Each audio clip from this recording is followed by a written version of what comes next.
What's up, you guys? Inside Psych is back, and it's so weird to bring it back because the way it is being brought back wasn't by my choice. So I kind of want to go into like 30 seconds of like why it went away and why it's back and where we're going with this. So bear with me. A class went and sat by me, so there's literally like 25 people sitting over there and it's really awkward. But anyway, so it went away because I was getting a massive amount of hate from it. It was always like someone had an opinion, someone didn't like it, someone didn't like what I was saying.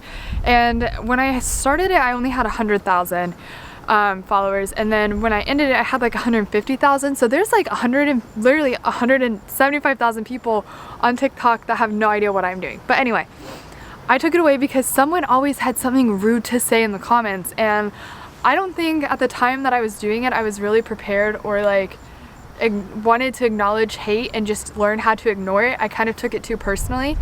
So anytime I put an Inside Psych thing on here, someone would come out and like bash me for my degree, bash me for something. And finally I just had to realize that you guys like this series and I'm bringing it back. And for those of you who don't know, I've worked in a psych hospital for 2.5 years. I'm in the master's program to get my license to be a therapist. So I do have backstories and back experience. I'm not just like Googling the information and then being like, look, here's a psych hospital and go. The facility I work at is a high-risk psych ward. Most of the kids we get are LOA or foster, or they've been at several facilities and they get kicked out and they come to us, or they're super high risk and need high risk treatment, or they're from jail. But I'll go into that in other videos. But the reason it went away was truly because I didn't know how to learn or know how to deal with the hate. And so after, I don't know, I was scrolling on my FYP 2 days ago, which blows my mind that this even happened. And sometimes I see like fan videos and they're adorable, but someone had started a petition to bring back Inside Psych, and I don't think it like occurred to me, and then I clicked on it, and I'm not kidding you, it had 5,000 signatures. Do most of them know what Inside Psych is? Probably not. But that's enough signatures to get my attention. And what's funny is like I had seen like if you click on the video, I was tagged several times, and so was Grace, and Grace usually sees the tags before I do, but neither of us caught it. So it was just kind of cool to like see that and see your guys' love for it. After I saw that video, I had to be like, okay, look, I'll bring it back. Like, it's the best thing for you guys, like you want it. I might take a different route towards the end of it, and so once we cover everything, we'll take the route of how you can like better yourself in a psych hospital, how to ask for help inside a psych hospital. But what I want to do with this episode is, because I'm going to be going to TikTok and being like, hey, the series is back, let's go, head to my YouTube. I'm going to insert episodes 1 through 5 right here, and we're going to use this as the first video because I have about 8,000 more subscribers on YouTube than I did when it came out too, so let's let everyone catch up for it.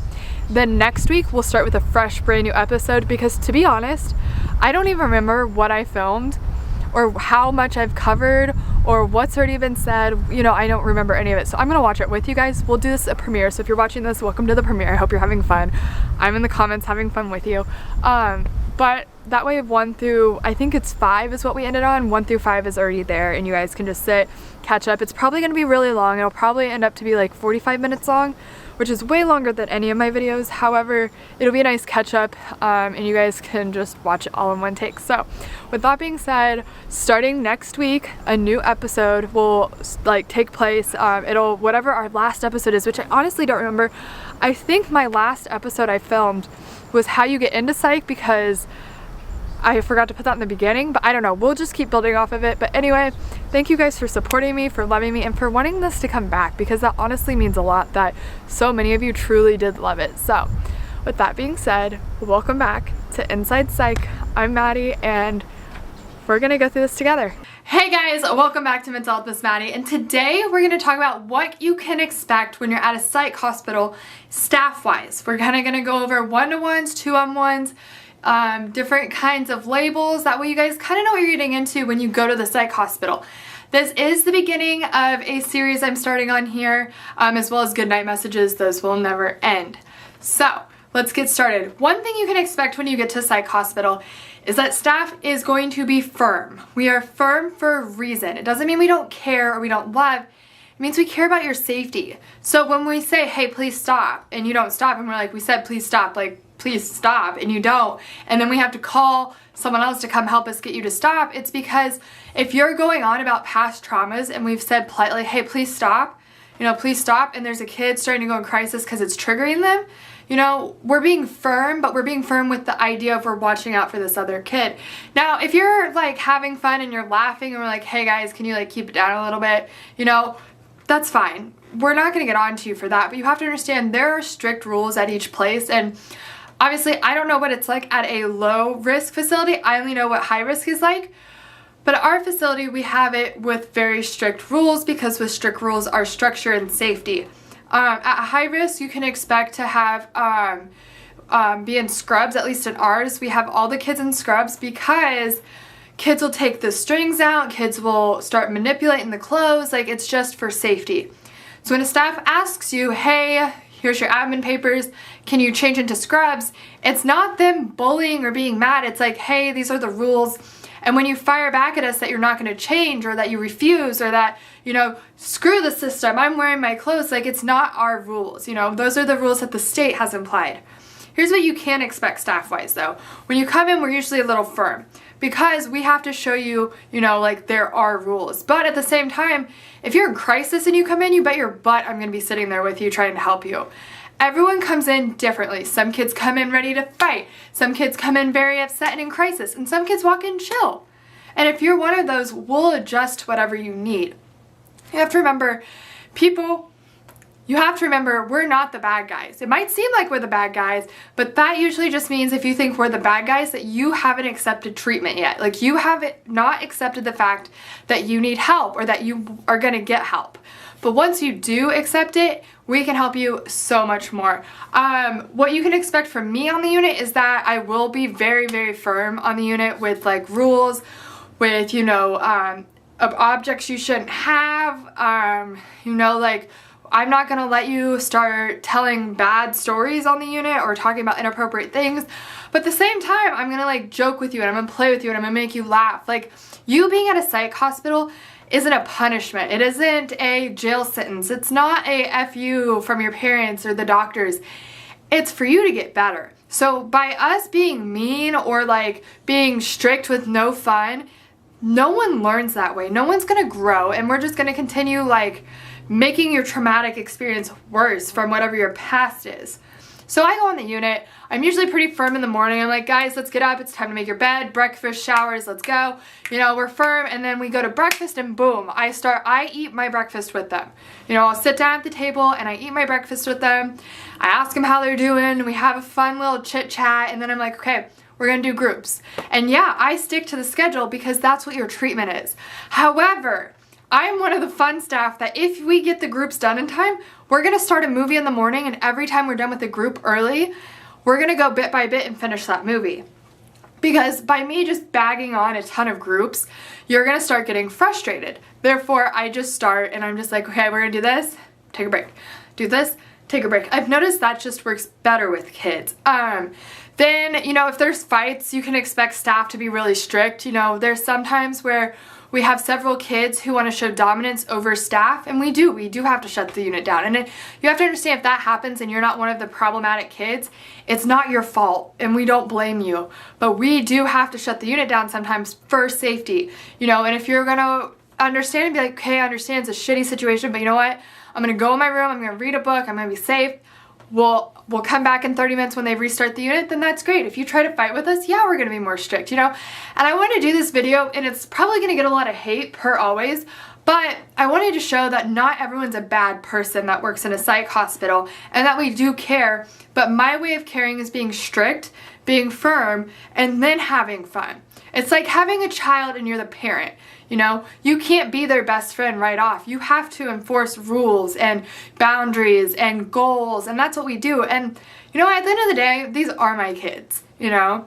I don't have kids. Half of the kids there are LOA, which means they're in foster care placement, trying to find a family. So these kids at the end of the day are my kids. And that is something we instill in them, is we're not your best friends. We're your parents or your treatment keepers until we can get to that friend status, you know. But that doesn't mean you can't pull me aside. I have kids pull me aside all the time and are like, hey, can I talk to you? Drama, drama, drama, or hey, this is how I'm feeling about this scenario, or hey, when you said, you know, please stop, I didn't like that, and that's why I got upset and was snappy, I'm sorry. Like, I'm just trying to explain that, like, if you're open with us and you give us a chance to help you, it's actually gonna help.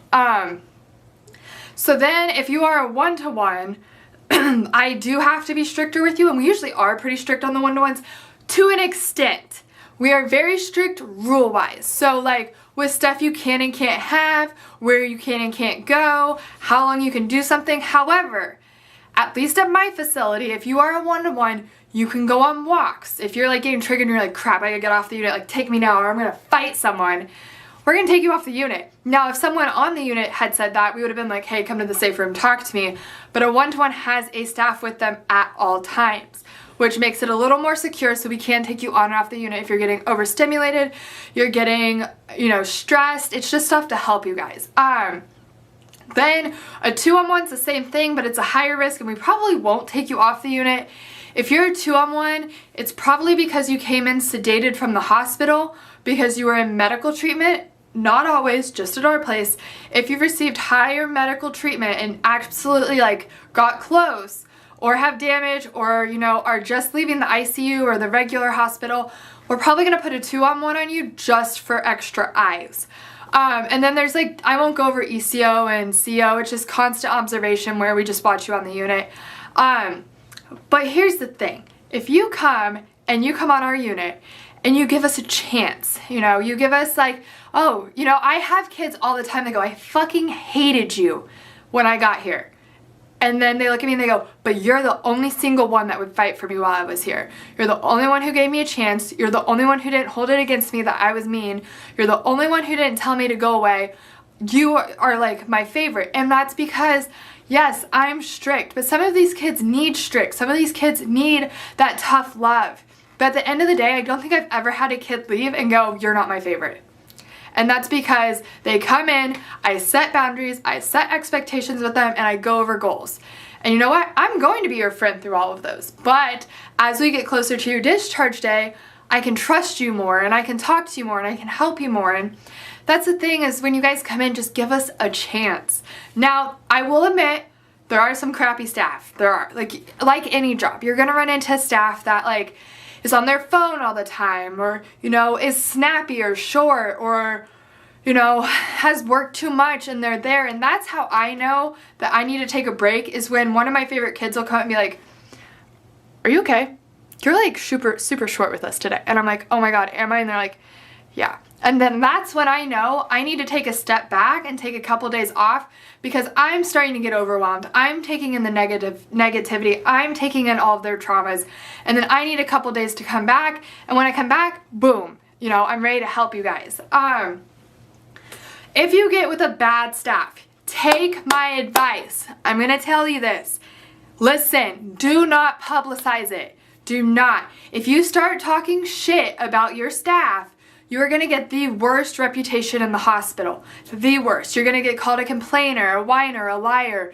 That's not appropriate how to do that. Don't go out and be like, so-and-so sucks. Or like, I hate having that staff. They sit on their phone all day. Or I hate having this staff. We do too many groups. Or we don't do anything. You never want to call a staff out. Chances are the staff's either having a bad day, they've got something going on in their life, or guess what? They're burned out, and that happens, and it's okay. As long as they're making sure you're safe, you don't need to call them out. Here's what you do. You pull a staff that like say me, who's like, say I'm one of your favorites, and you're like, hey, I gotta talk to you. I'm like, hey, what's up? And you're like, look, I had so-and-so last night. They were awful. They didn't watch me. They fell asleep. They were on their phone. They were calling. They were texting. They didn't run groups. So-and-so snuck into so-and-so's room. If you tell me or a staff individually, we're gonna go high up. But if you get everyone aware of what happens, then the kids are gonna start chiming in. Then staff's gonna back that staff, because we're gonna have our staff's back too, because like you're making accusations before the cameras can get checked. And so I'm not saying don't speak up. I'm saying don't publicize it in front of everyone and call them out, because the mature thing to do is to find a safe person and be like, hey, look, this is what happened. How can we fix this? Like, what can I do? What can you do? Because there's been so many times a kid's done that, and you know what I do? Hey, I need a break on girls unit. Walk my ass down to my bosses. Because it's not acceptable. If you have a bad staff, that's not acceptable.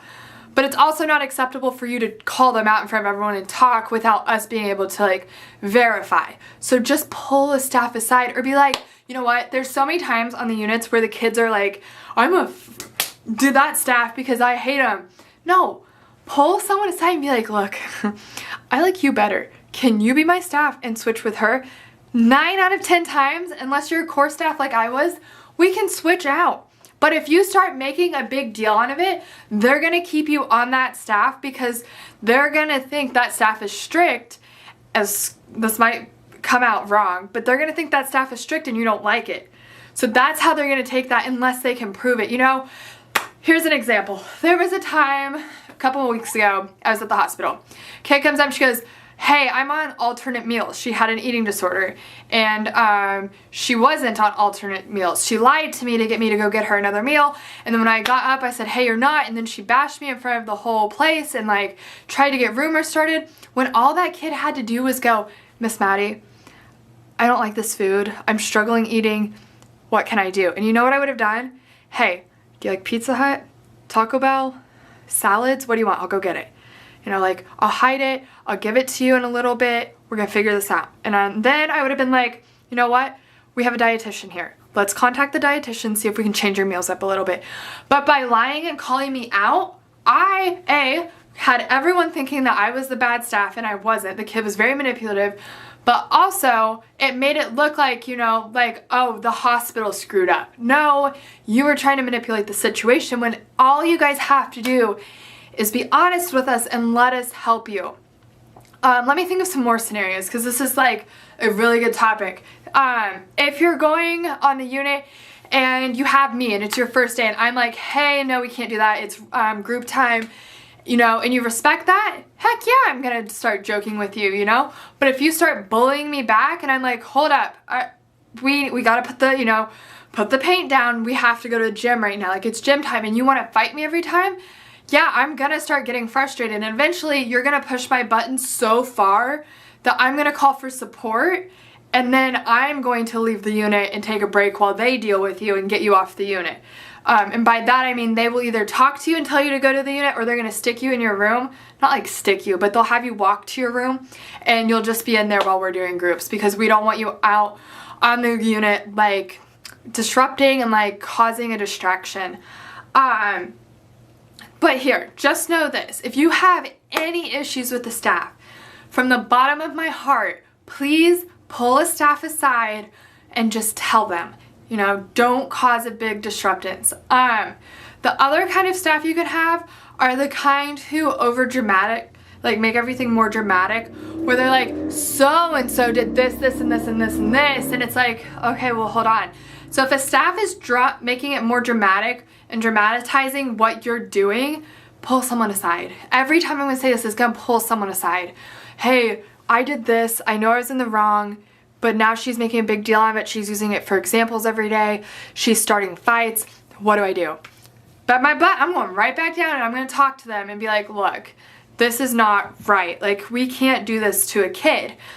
Another situation, you have the staff who lets you watch TV all day, every day long, and then I come in and I'm like, hey guys, we're running groups, and then now I'm the bad guy. That happens a lot. You know, we tell kids, no, you're not watching movies while you're here, you're doing treatment. But I do put on movies, some for fun. Yeah, that's kind of just it. I kind of wanted to go over some different stereotypes of workers and how it can help you and how to like effectively tell someone that something is happening. And I cannot say it enough, do not call a staff out. Ask to pull a staff member aside you trust and tell them. And 9 out of 10 times you can write a grievance which says what happens and we will walk it down to where it needs to be taken care of. I do it all the time for kids because we all fight for each other. So if you like this, comment in the bottom more that you want to see in this series. This isn't to scare you guys, it's to genuinely help you and give you tricks to do well at your next psych hospital stay or answer some questions. But I hope you guys like it, and yeah, I will see you next time. Remember, it might be a bad day, month, or year, but it is not a bad life. I love you guys. Hey guys, welcome back to Mental Health Miss Maddie, and today this is episode 2 and we're going to go over what happens in the first 5 to 10 minutes that you arrive at a psych hospital. Two things to understand. This is my psych hospital and it's COVID. So I'm going to introduce and kind of put in the COVID measures we're taking too, because who knows how long these are going to last. So let's go to the intro. Welcome back to episode 2. And in this episode, we're kind of going to go over the papers you sign and what happens within the first 5 to 10 minutes of arriving at a psych hospital. And hopefully that helps you kind of like ease your confusion and your madness and your fear of going to a psych hospital. So let me explain. So this is just based on ours, and I've worked at 2, so it's kind of a mixture between both. So within the first 10 minutes, you're going to arrive either by EMS on a stretcher. EMS will either drive you, where you just walk out of the EMS, or your parents will take you. And 9 out of 10 times, I'm pretty sure most of ours come by stretcher or by EMS where they just walk in. Because we are high risk, you do usually come from the ER because the lower risk ones, they do walk in, but usually they're just drop-offs. So if a parent feels like you're in absolute danger and need to be dropped off, they are allowed to just come say you absolutely need to be checked in and tell why. And then if we feel like it's a high enough risk, we will take you. If not, I think they'll tell you to go to the ER first to see if you need a lower risk facility, but that's because we are high risk. So you'll come in and you'll just sit down in the waiting room, and then they'll take your fever. They'll have you put a mask on. They'll have you Germ-X your hands. They'll ask you questions like, have you been out of the state? If so, what states? Have you been on vacation? Have you flown? Have you ridden an Uber? Just stuff like that to protect the hospital in case the COVID breakout does happen. So then you'll sit down and a nurse will then come and talk to you. And usually your parent will be there. Even if you come by EMS, the parent usually has to come and sign consent. The consent is just saying that your parent consents to having you treated. They can advise you and prescribe you medicine. And then the nurse will take you and do an evaluation. Usually in the evaluation, they will ask you questions about your SI or HI or SH and what's going on. They'll do pictures if you have any cuts or bruises or marks on you. A, documentation. B, when you leave or you make an accusation, they want to make sure that you didn't come in with them. It's just safety for you guys and for us and for the other clients. So you'll go up, she'll do your height, weight, and they will just kind of go over everything from a nurse's standpoint and just make sure you're all set and ready to go. Then you'll come up and that's where you meet us, and we'll be on the unit with wide open arms waiting for you. We'll have you sit down. I'll ask you your size because at our psych hospital, we do have you guys wear our scrubs. That's because of a lot of reasons. A, high risk, so it's safety. B, we also have a PRTF. So that's where we'll welcome you with wide open arms and you'll come see me. We'll have you sit down on the couches. Most of our admins come during the day and I'll just say, hey, can you take a seat on the couch? I'm gonna get you ready while the other staff helps you. I tend to like to help check in kids just so I can get a feel of where you're at and how I can help you because I am core staff, which means I lead a unit. So yeah, I'll check you in and then I'll think of some ideas to help you and stuff. So then we'll get your scrubs on. Sometimes I let you pick the colors. If we have a lot of colors, it'll be like blue or black or gray or something. So I'll help you. I tend to spend a lot of time on the units. I prefer being on a unit rather than in an office, to be honest. So yeah, we'll help you get checked in. You'll wear either, you'll pick a color scrub or not. The scrubs are actually pretty comfortable. There's been a few occasions where I've had to put them on where I either, a kid peed on me or I dumped something on me or a kid AWOL'd and I got sweaty and I changed, and they're actually comfier than ours. They're a little baggier, but think about wearing like loose pajamas. That's really what it is. We'll get you a sports bra and then I set a container and it's got a toothbrush, toothpaste, deodorant, underwear, bra, pads if you need it, and little hair ties. And then I'll have you sit down and I'll just talk to you for a second. I'm going to get to know you. Hey, what's your name? How are you? A lot of kids come in, they don't want to talk to us, but we kind of try to like get them used to it because we know that they're going to want to interact with kids. And I would say a good 9 out of 10 times the kids come in okay, calm and collective. That 1 out of 10 though come in ready to fight staff. But we'll sit down and we'll do paperwork, and you have a contract for safety and a contract for safety for others. The contract for safety for you is it's your paperwork. It's saying, I promise by signing this that I am going to be safe. And if I'm not, I'm going to tell someone, and most of the time you guys aren't going to tell us, but it's a liability and an expectation from us. The one for others is that you're not going to attack or go after anyone else. Again, 9 out of 10 times, you're not going to be like, hey, I'm going to go beat up that person, so we have to just watch you guys. But it is, again, an expectation.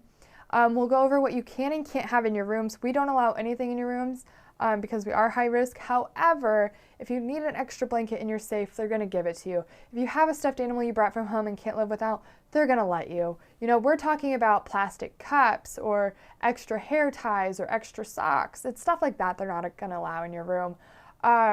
We'll go over the paperwork, and then you'll write an essay. And it's not really an essay. It looks like an essay, but you'll write 4 to 6 sentences why you're here, what you could have done to prevent it. And that's just to hold an expectation too for when you leave. It's like, oh yeah, I came here because I was doing X, Y, and Z, and I could have done X, Y, and Z this, or told X, Y, and Z. It's just another expectation thing. Then we're gonna go over an inventory, because a lot of our kids are either foster care or LOA, or they come in with big bags thinking they can wear their clothes. We will open the bags, go through everything, and put what you have on. It's not to be nosy, it's actually to make sure no one steals any of your stuff.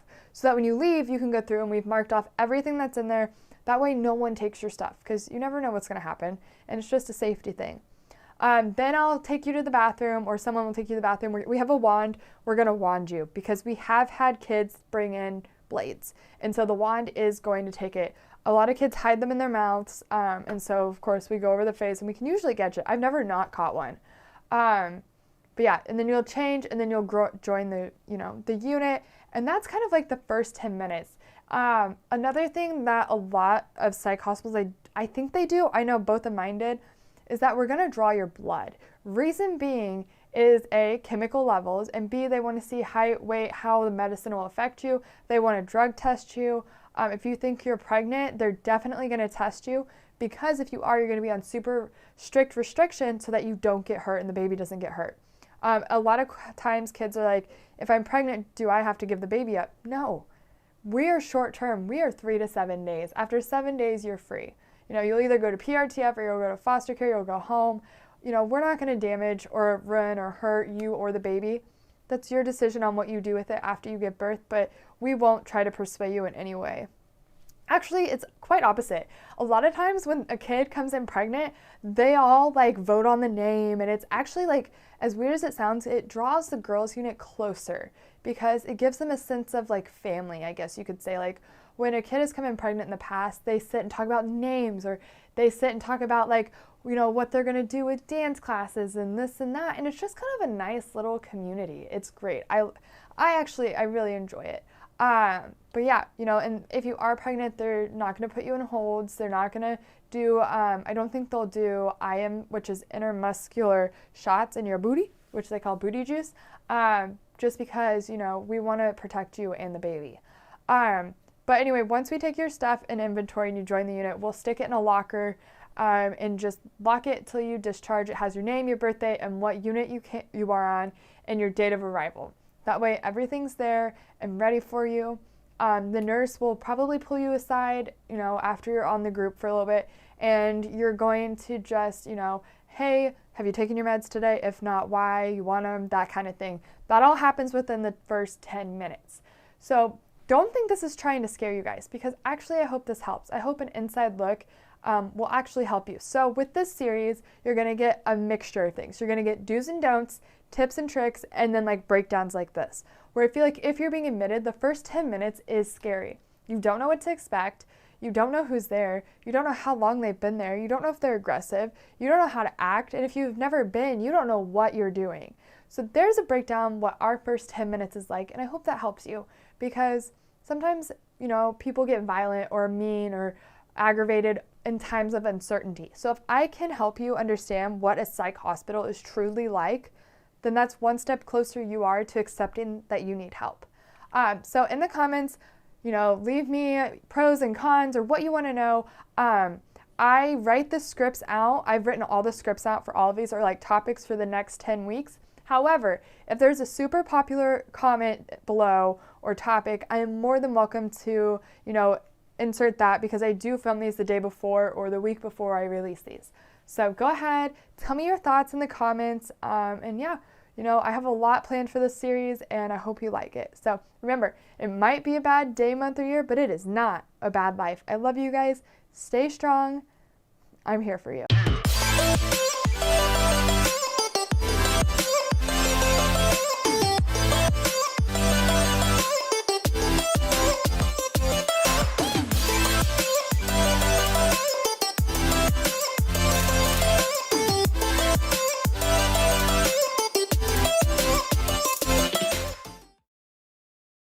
What's up guys, welcome back to Mental Health with Maddie, and today we're going to talk about the schedule, kind of what goes into it, how it's held, what you're going to do during groups, and then I'll kind of hit the nightly routine, just because I know a lot of people have been asking for it.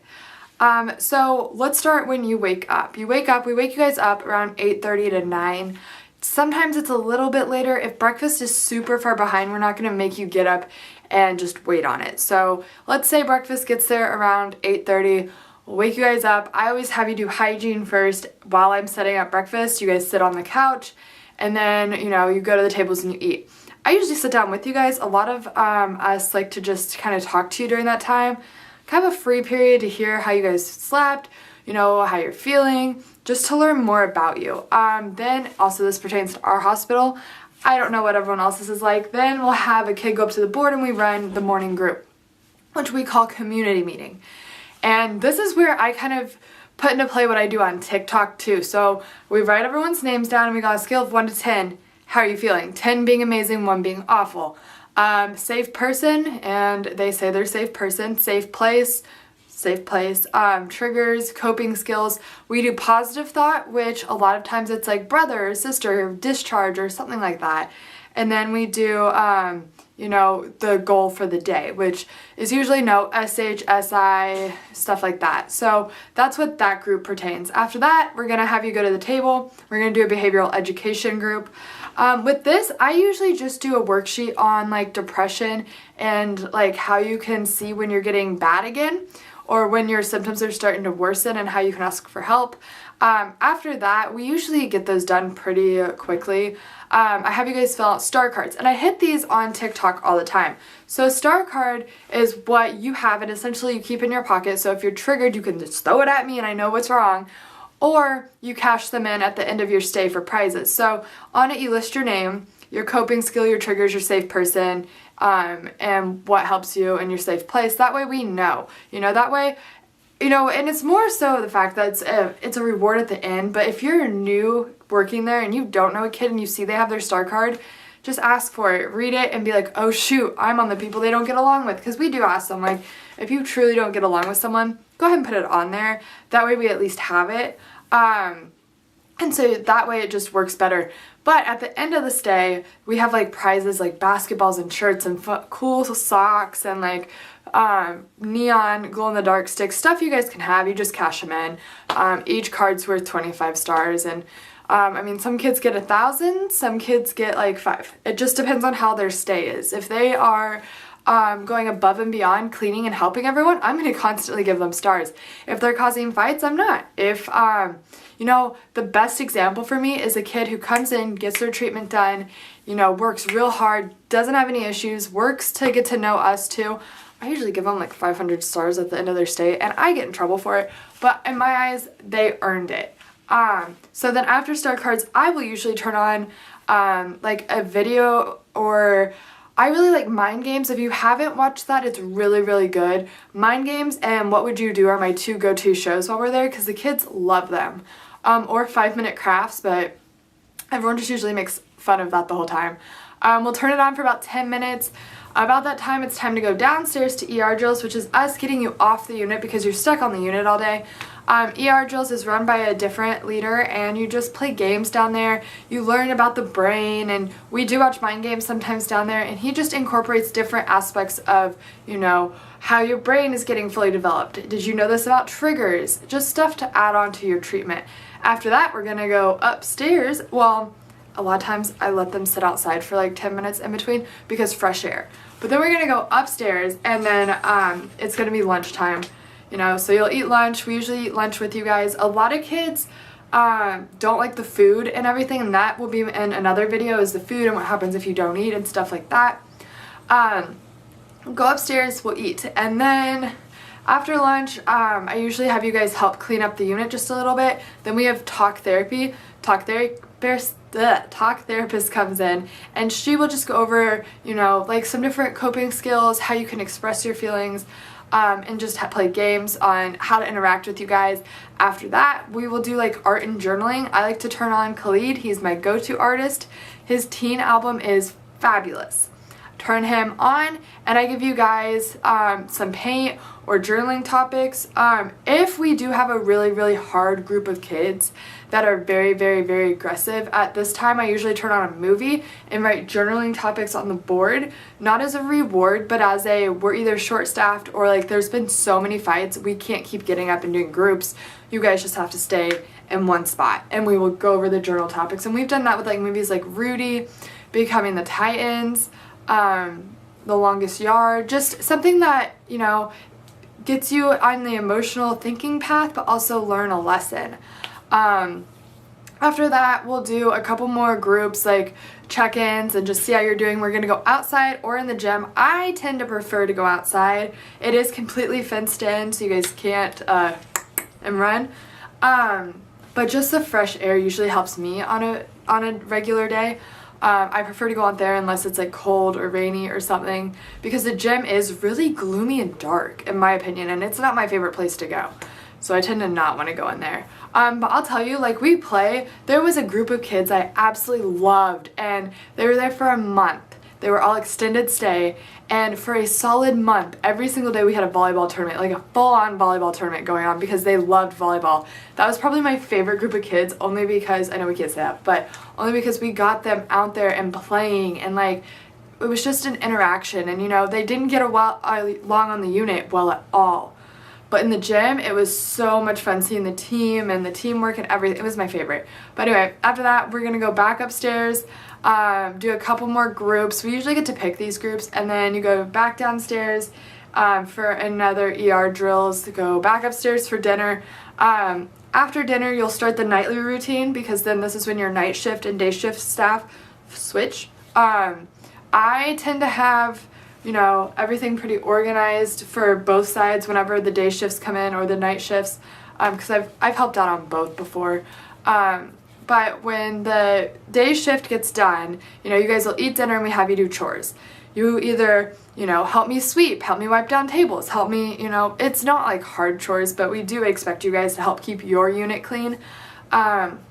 So you'll help with that. While you're doing that, I usually lay out everything you need for like showers and stuff, everything that you could possibly need. I try to help as much as I can for both sides. That way their transition's pretty smooth. So then while you guys are doing that, we'll go over stars, and like a lot of times the kids will ask staff like, hey, can I count my stars, because they want to know how many they have. So we will count them up, do whatever. Then your night and day shifts will switch. Then we start showers. We only let you guys shower from 7 to 8, and here's why. We don't want the showers open because we are high risk, so we need someone standing right outside the door while you're in the shower. You know, you see people go, hey, you good? Yeah, I'm good. Okay, that's all. We're not going to go in there. But also, you have to understand, like, since it is high risk, it's safety. However, I have said this in a TikTok, if you are on your period and you need to shower, don't announce it. Just go up to a staff and be like, hey, I need a shower, I feel gross, can I please take one, I'm on my period. I would let you, your staff will let you. You just can't announce it to the whole unit, because then it starts a domino effect of me next, me next, me next, and it's like then we're off the whole day schedule because everyone's taking a shower. So yeah, keep that in mind. That'll be another video I do where we talk about really, you know, what you want to do and how to approach staff and what to ask in front of a group and what not to. After showers, I love this time because after showers, everyone's clean, everyone's settled down. I put on whatever movie the unit votes for, doesn't even have to be educational, just appropriate, and we start doing phone calls. You can call your parents from 6 until 8, and we do it a little bit before too, but I like to do it right in that window because everyone's calm, no one's yelling. But that's the time here we do that, and then we send you to your beds at 9. A lot of times people will play a lot of music so you guys can sleep. It's like soothing music. So the way the rooms work, there are 6 rooms, 2 beds in each. As long as you're not a no roommate, you get a roommate. No roommates, I don't want to go over what a no roommate is because I don't know if in the past you have been told why you were a no roommate, so I don't think it's my responsibility or I have even the right to tell you what a no roommate means, because that's up to your psych hospital to explain why you were listed and labeled as a no roommate. I know once you're a no roommate in our hospital, you never have a roommate throughout any stay. So you'll either have 2 roommates or 1 roommate, or there'll be 2 in a room or 1 in a room. And then if we are at max capacity, we do put boats on the unit, which are doubled mattresses on the unit in the corners and stuff. But if you are a severe self-harmer, you are put on one of those. That way staff can have full observation over you 24/7. We have a staff that sits at the end of the hallway and one that sits on the other end. That way no one runs. But yeah, that's kind of like a fast bit of what your daily schedule is going to be like. I could go back and go more in depth, but I feel like you just walking in and knowing kind of how it flows would help you. Each place is going to be different. You know, this is just based on my place. You know, some places might have a more intensive program where some are more laid back. Each place is going to be different, and that's totally fine. But when you look at each program, you just need to do what's best for you.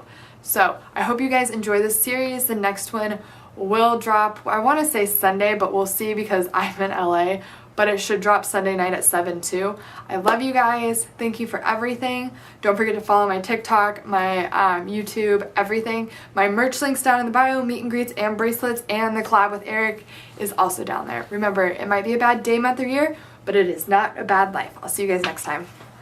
What's up, guys? Welcome back to Mental as Miss Maddie, and today we're going to be talking about how to accept treatment. We're going to go over some of the situations that can be good, bad, and negative in a psych hospital, and just I'm answering a lot of your guys' questions. So let's go to the intro. We're back. Okay, so I wanted to walk through, we've done kind of admissions and schedules and stuff, but I wanted to go over accepting help and how to show you're wanting help versus not wanting help while you work at the psych hospital. And bear with me, I have shot this 3 times. My mic went out on the first one, so sorry the audio might be not as beautiful as usual. Then I forgot to turn the camera on the second one, so here we are for take 3. Please, let's get through it. Okay, so here's how I look at it. When a kid comes in and they're scared, this is how I want you guys to picture this, because I feel like sometimes we get so caught up in what we see in movies and what we see in comments that we don't go in open-minded, which is why I fight for you guys when kids are on my post commenting traumatic or negative experiences, because I genuinely want you to walk into a psych hospital ready to accept treatment and understanding that you are going in open-minded, wanting help, not to be scared. Because take it like this.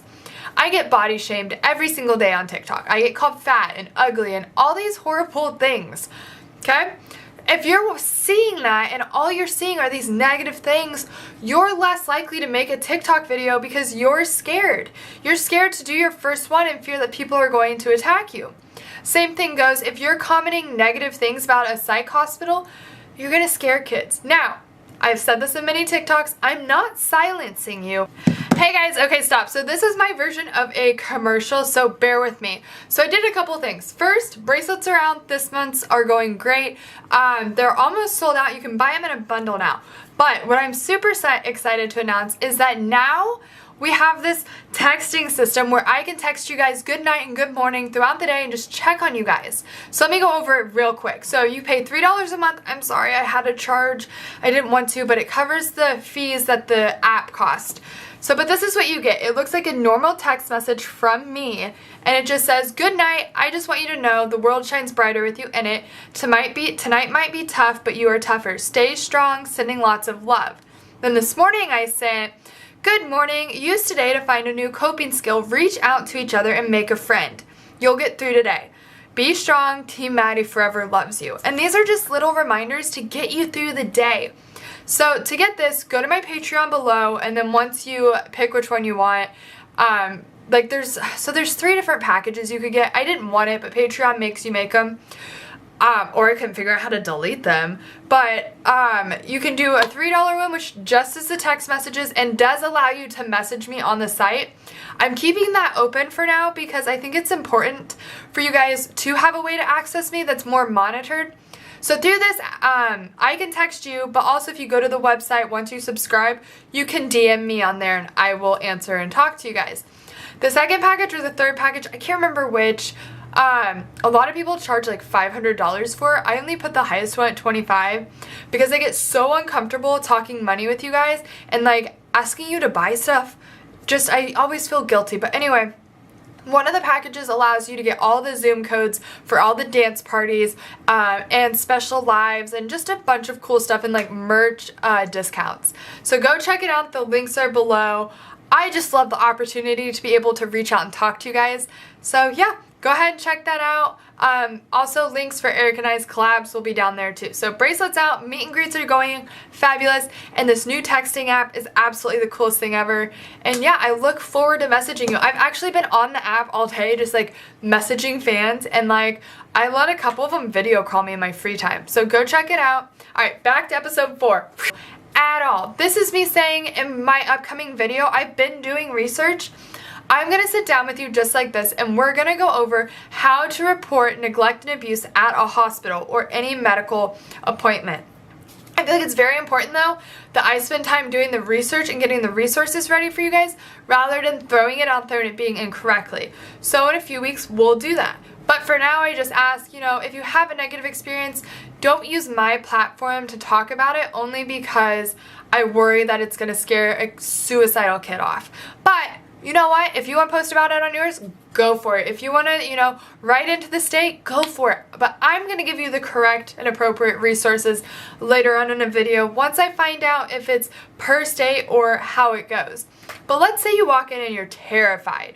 You've heard nothing but bad stories. Your friend went, they said they got strapped down and got booty juice, which if you watch any of my stuff, I stay really, really, really, really, really far away from the booty juice because it's such a touchy subject. But anyway, you come in and you're scared, and I see you're scared, and I'm like, hey, are you okay? And you're like, no, I'm terrified. Like, I've heard nothing but bad stories about this. I don't know what to do. I'm gonna be like, okay, well, let's do your papers, and I've already gone over what papers are. And then maybe like, I'll walk you around the hospital. You want to get a snack at the vending machine? I'll call campus, be like, hey, can you, tap me out? I want to help this kid. And I'm going to explain to you. A lot of the times they have certain questions that are really, specific, and here's how I answer them. They come in scared and they're like, I heard you have a safe room and that's where you lock people in and like it's padded and people go crazy in there. No. You know what I'm going to be like? It's a padded room for your safety because we do get a lot of headbangers. We get a lot of people who want to punch stuff, and you know what? That's so they don't break their wrist or get a concussion every time they do that. And that's okay, but it's not meant to be scary. If you need the time in there, just be like, come up with a code word and be like, tomato. And I'm going to know, okay, you're going to the safe room. I'll check on you in a second. You're allowed to, go in there whenever you want as long as you're being safe. Another thing is they're like, why do I have to change out of my clothes? Why? And they get mad. Well, I try to tell people in times of uncertainty, we lash out. I lash out when I'm uncertain, when I'm nervous, when I'm anxious. We all do it. And that's okay. So when a kid wants to fight me on, having to not wear scrubs, I'm going to be like, or not wearing their street clothes, I'm going to be like, look, here's why, X, Y, Z. Does that help? How can I help you, make this an easier transition? What can we do? Because I get it. It is different. You're in a new environment. It's scary. There's a whole bunch of people on the unit already. Those guys have been here for a few days. They know the rules. You don't.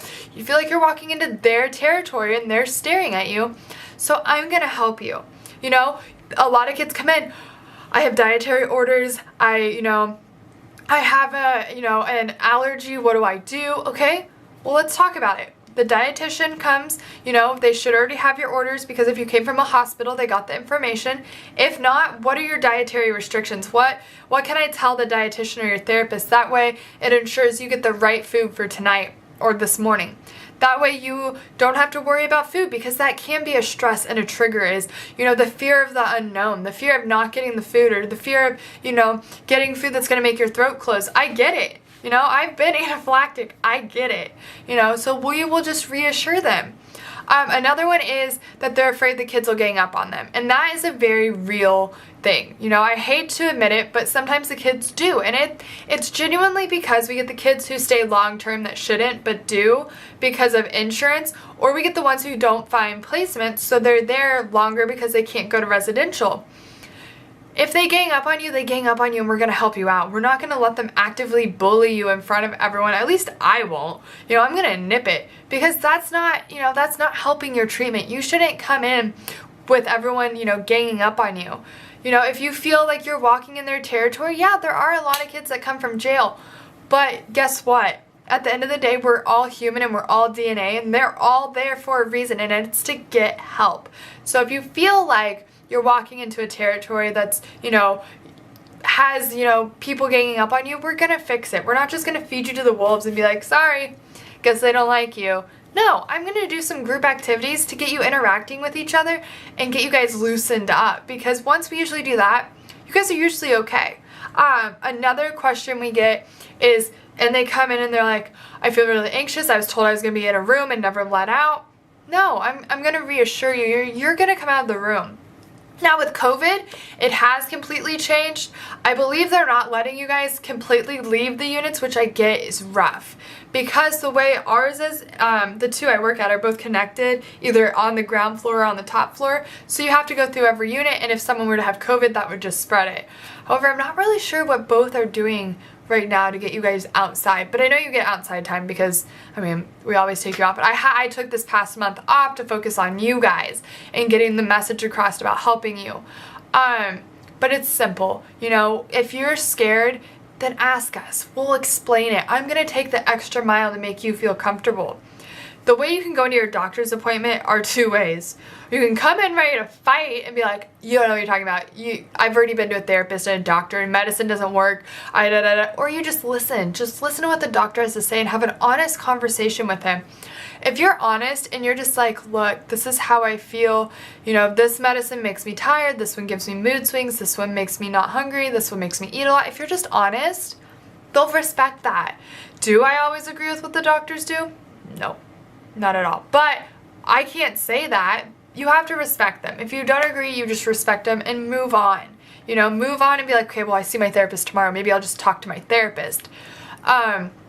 Go into your therapy appointment very open-minded. It's a new therapist. They have not probably talked to you. They're getting notes from a hospital who's not, they're not therapists.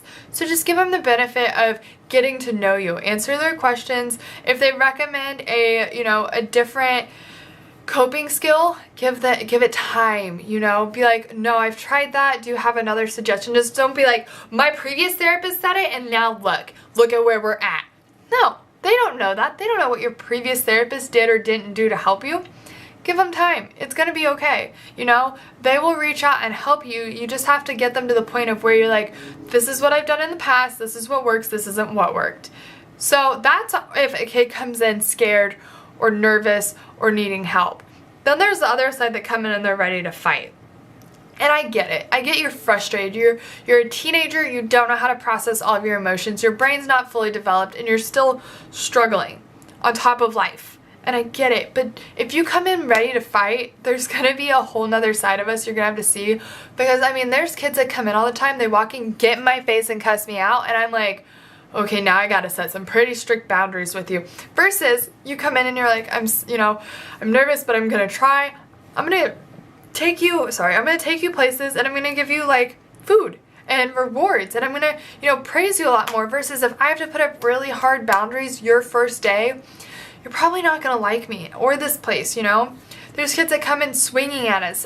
Being aggressive is never the answer, Just go in willing to accept help. Now, here's what I tell kids if you have an issue. If you have an issue and it's like, I'm really struggling, I don't like the food, I'm struggling, it makes me sick. Don't announce it. Don't tell it in front of everyone. Pull us aside. Hey, Miss Maddie, this food, it gives me really bad stomach problems. What do I do? I'm starving. I'm going to be like, what do you want? McDonald's? What do you want? I'll go get it approved right now and I'll go, I'll get it on my break.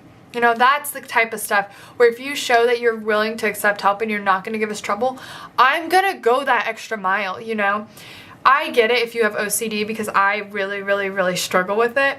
If you go, oh my God, a shower at night? No, I take my showers in the morning. How am I going to function? I get it. Again, step back.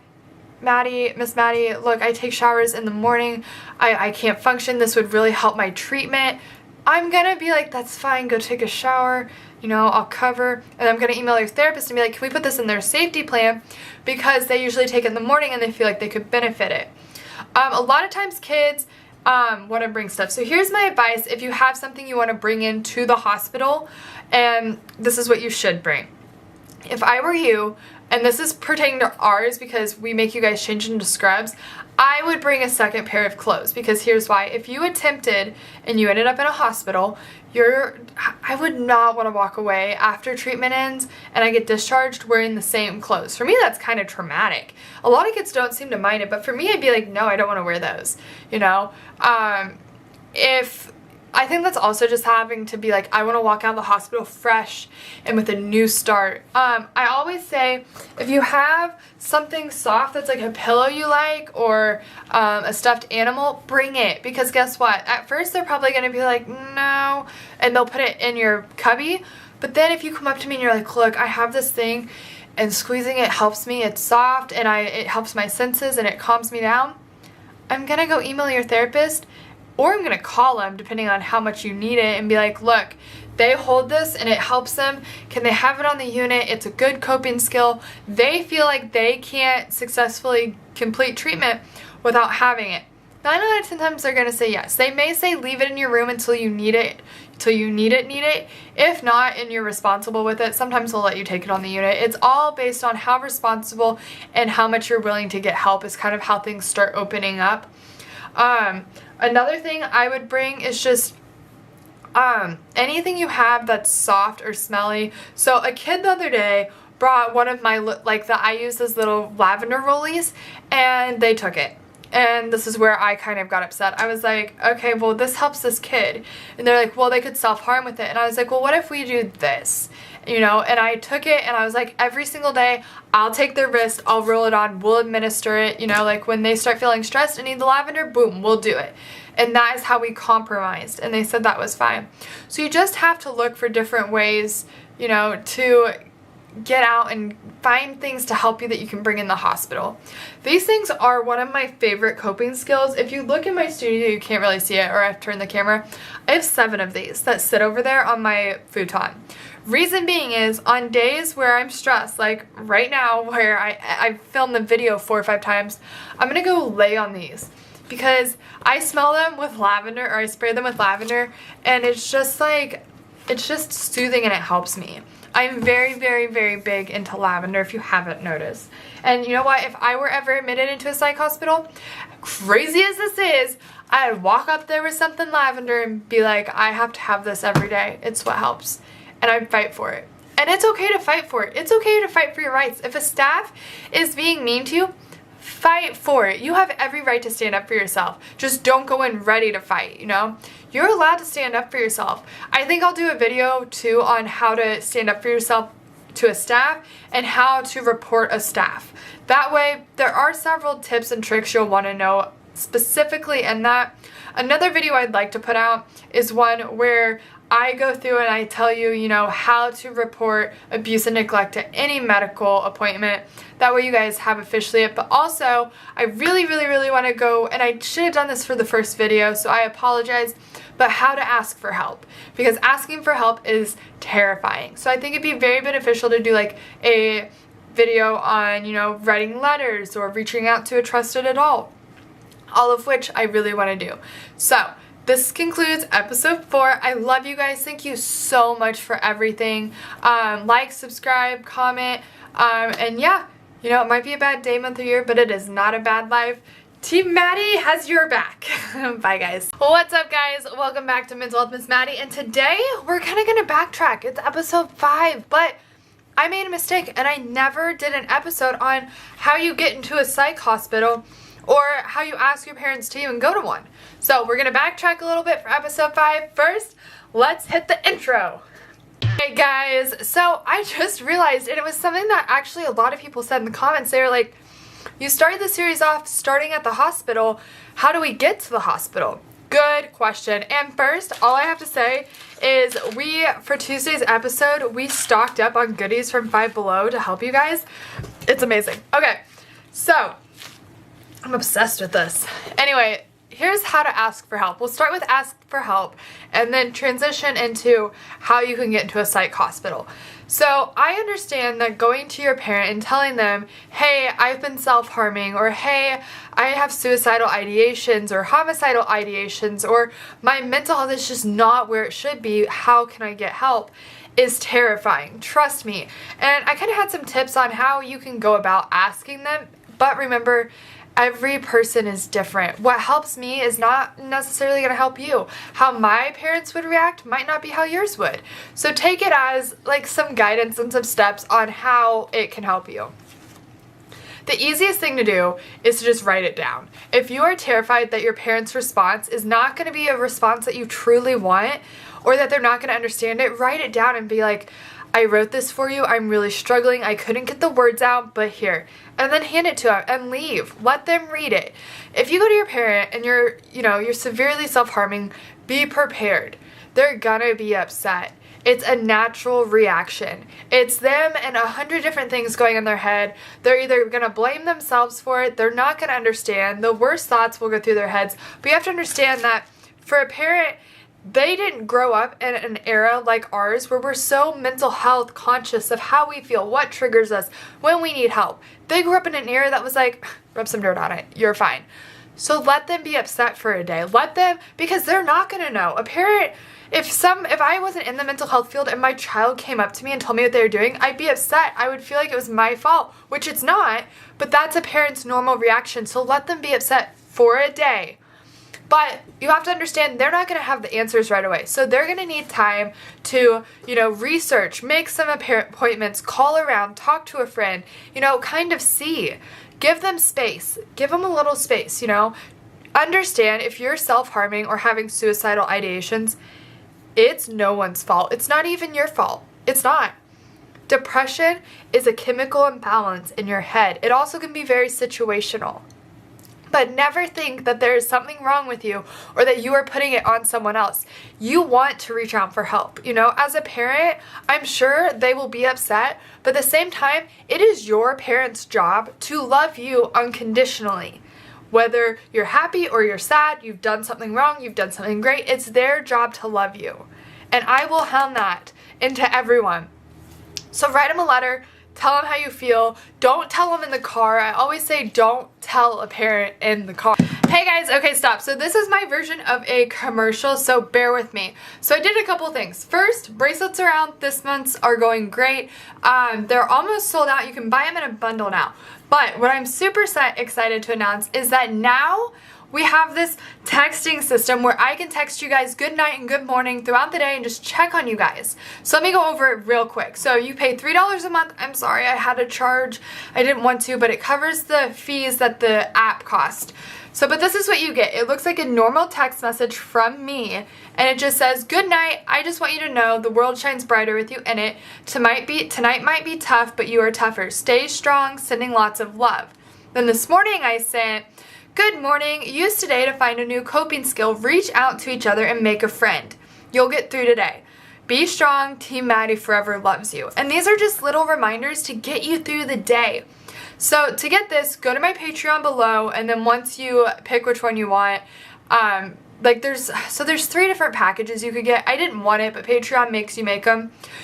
Or I couldn't figure out how to delete them. But you can do a $3 one, which just is the text messages and does allow you to message me on the site. I'm keeping that open for now because I think it's important for you guys to have a way to access me that's more monitored. So through this, I can text you, but also if you go to the website, once you subscribe, you can DM me on there and I will answer and talk to you guys. The second package or the third package, I can't remember which, a lot of people charge like $500 for it. I only put the highest one at $25 because I get so uncomfortable talking money with you guys and like asking you to buy stuff. I always feel guilty. But anyway, one of the packages allows you to get all the Zoom codes for all the dance parties and special lives and just a bunch of cool stuff and like merch discounts. So go check it out. The links are below. I just love the opportunity to be able to reach out and talk to you guys. So yeah, go ahead and check that out. Also, links for Eric and I's collabs will be down there too. So bracelets out, meet and greets are going fabulous, and this new texting app is absolutely the coolest thing ever. And yeah, I look forward to messaging you. I've actually been on the app all day just like messaging fans, and like I let a couple of them video call me in my free time. So go check it out. Alright, back to episode 4. There is no escaping that. You will be stuck in that car, and it might be the game of 50 questions, and that's not what we want. Like, I don't want you guys to be trapped. A good activity tell them over dinner. Get them in a space that you feel comfortable in your room maybe, or, somewhere where you guys share some bonding. But you have to understand, parents are parents. They love you, and sometimes they lash out and they say things they don't mean when they're scared. Just like I always say, when kids lash out to me, it's because they're uncertain of what's happening. So just inform them, Mom, Dad, I feel this way. My feelings are valid. It's not your fault. It's not my fault. I do need help. I think it'd be beneficial to see a psychiatrist or a therapist. If your parents say you're fine, if your parents throw out the worst words, I hate. Why? You have everything. You have nothing to be sad about. You have everything. You're just being dramatic. No. Never. Those are the worst. If that is your parents' reaction, next, you go find a new trusted adult. A friend's parent, a coach, a therapist, or a counselor at school, a teacher, a principal. Find someone, because that is not an appropriate response. If a parent is going to be upset, here's how I would be. If my child came up to me, I was like, Mom, I'm severely self-harming. I'm scared. I'm just struggling. Will you help me? I'm probably going to be like, oh my God, how did I not catch this? And I'm going to put it on me. But then I have to snap at it and be like, this isn't about me. This is not, no, this is about my child. And how am I going to help my child? How am I going to show them, even on their worst days, I'm right here. How am I going to show my child, hey honey, I'm going to get you help. Why don't you just make a safety plan with me until we get to a therapist? If you're super bad, let's go to the ER. It's not scary. They're going to ask you some questions. They might inpatient you somewhere, but if they inpatient you, I'm going to come every day. I'll call you 2 times a day and I'll make sure I'm supporting you 100%. That's what I would do, but it is scary. I mean, I can't imagine a parent who wasn't even exposed to this kind of stuff suddenly having to help a child. But again, that's your parents' job. They had you. They knew what they were signing up for. So don't feel like you're a burden, Another way to tell them is you can tell your school counselor, and they have a way to talk to your parents. Like, they have a system in place to approach your parents and give them resources. If I weren't comfortable going to a parent, I would definitely go to a school counselor, because they're trained on this. They're amazing. Don't worry about, you're going to get impatiented. If you're truly struggling, being impatient should be the last thing you worry about, because, that's a possibility, but it will help your future. Sorry, let's say your parent says it's not that bad. It's fake. Like, you don't need it. You're attention seeking. Your brother's getting all of our attention right now. Tell another adult. Tell them, because they'll take it more seriously once you reach out to someone else who can help you. I see it all the time in the psych hospital where the parents come in, they're like, they don't need this.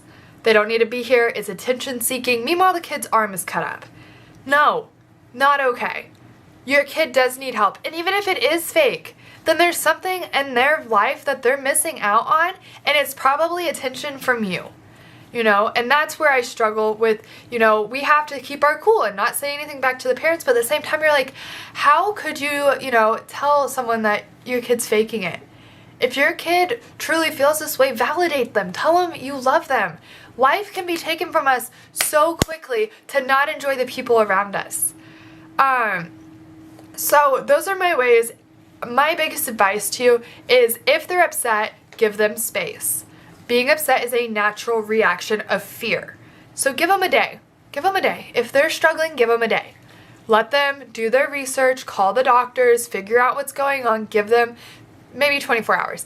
If it's day 3 and they're throwing a fit, not talking about it, refuse to accept it, start thinking of someone else you can trust, a cousin or your best friend's mom. Just be like, hey, this is scary, but can I talk to your mom? My mom doesn't take me seriously. Because at the end of the day, a parent is still a parent, So that's how, so moving forward, let's say you've finally gotten through to your parents. And I do hope that doesn't trigger anyone, but I want to give some negative scenarios to help you find a positive scenario. Let's say you have moved on and you're now in a therapy appointment and your therapist is like, I think we need to go inpatient. you're really struggling. So that's 9 out of 10 times how you get into one, is either through a therapist or the ER. If you are in immediate danger and having SI or HI thoughts, you have to go to the ER. You will get inpatiented, in the US at least, if you go to the ER, because they're going to see that it's bad enough. You know, I get it. I get sometimes you just can't get those thoughts out of your head, and I get it. I was once that kid too. Don't think you're alone. But you have to be willing to accept help. And there's nothing to be ashamed about. Accepting help is beautiful. You are in a rough spot and you're about to find your happiness. You're about to find the journey of whatever you want in life. So don't be scared. Let's do this. Once you get there, you'll go to a hospital. So there's several different outlets, but I just want to recommend this. And this was mostly a video on how to reach out for help. If you're struggling, letters, text it to them. Be like, Mom, Dad, I'm about to send you something. This is how I feel. I'm too scared to get it out. Send it to them. If you need to walk away, walk away. Get some fresh air. You're allowed to take a break. You don't have to validate every single thing you're doing at that moment. You don't. You can give yourself space. If they're coming at you and making you feel worse, it's in your control now. Reach out to someone else, but never be scared to validate yourself. Mom, Dad, how I feel is true. Mom, Dad, I do feel like this. Mom, Dad, I do have a nice house. I go to a great school. You bought me a car. Thank you, but this is how I feel, and that's okay. So I just realized I hadn't ever done one of these videos, and I started off immediately at the psych hospital. So next week will be something totally based on the psych hospital, but I want to do one video that was strictly asking for help to get into the psych hospital. So I hope you guys enjoyed this. I really hope it helps a lot of you. Don't be scared to stand up for yourself. You got this. You have a whole team and army behind you right here that loves you and supports you. Alright, if you haven't already checked out my Patreon, you definitely should. Bracelets are up. Remember, it might be a bad day, month, or year, but it is not a bad life. I love you. That's a wrap. I hope you guys liked it. Sorry, it was kind of long, but other episodes won't be that long every week. I just wanted to recap it so everyone has it. I love you guys. Welcome back. Does it feel good? We have our series back. I've prepared myself for the hate comments that I'm just gonna delete. Now let's be real, it's not a lot. It's usually just 2 people that have like really high opinions, 1 video of whatever. So we're a family, we got this. But yeah, I'll see you guys next week.